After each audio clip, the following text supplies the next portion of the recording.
Details tonight on how a week-long occupation of an Narragansett tribal government building in Charlestown came to an end. This was first breaking on Eyewitness News at noon. We're told the tribal members that took over the building handed over the keys late last night following days of mediation. Eyewitness News reporter Madeline Wright spoke to one of the occupiers today. She joins us live from Charlestown with the South County Mobile Newsroom.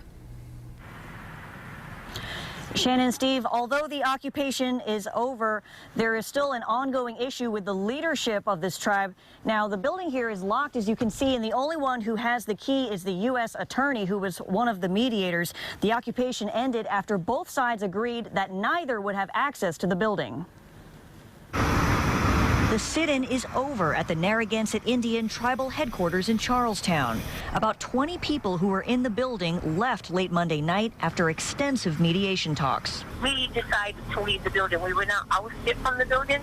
Tribe members occupied the building for a week to protest the leadership of impeached Chief Sachem Matthew Thomas. While Thomas's opponents stayed inside, his supporters outside waited for them to come out, with police working to keep the peace. It was a good 3-day process to try to get us to where we are today. And again, it's not to solve the problems internally. It's their internal sovereign issues.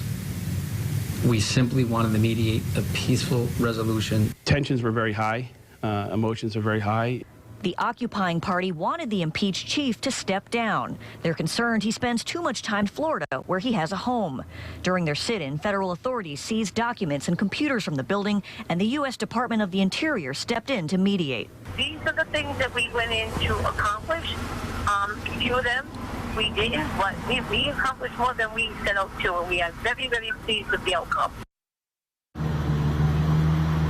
I called the impeached chief for comment.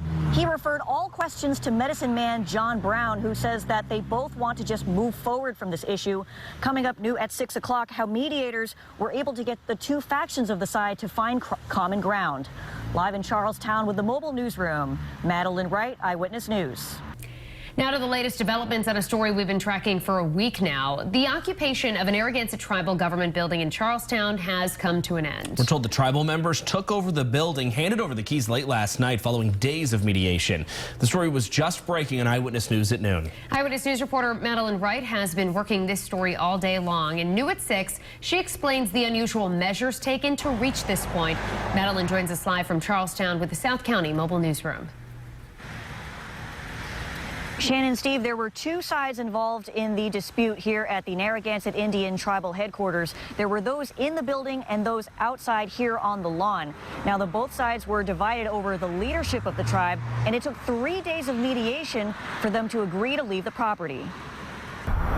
Tribe members occupied the Narragansett Indian Admin Building for a week. Now the sit-in is over, thanks to mediators like PJ Fox. The main focus was that the group in the building would leave the building, we would secure the building, and that the tribe would move forward talking about the grievances and the issues with the federal mediator present, which is coming into town on Wednesday. The Charlestown police chief called Fox Saturday for help.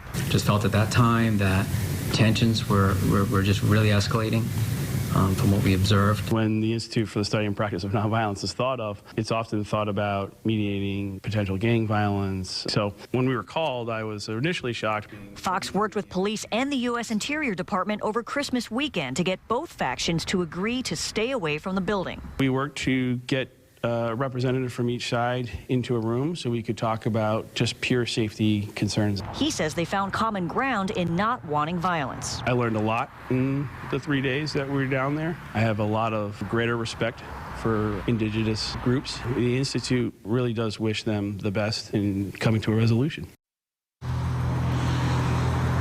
The keys to the building are now in the hands of one of the mediators, the U.S. attorney. Meanwhile, the Interior Department has an open investigation into the tribe, though a spokesperson did not say why.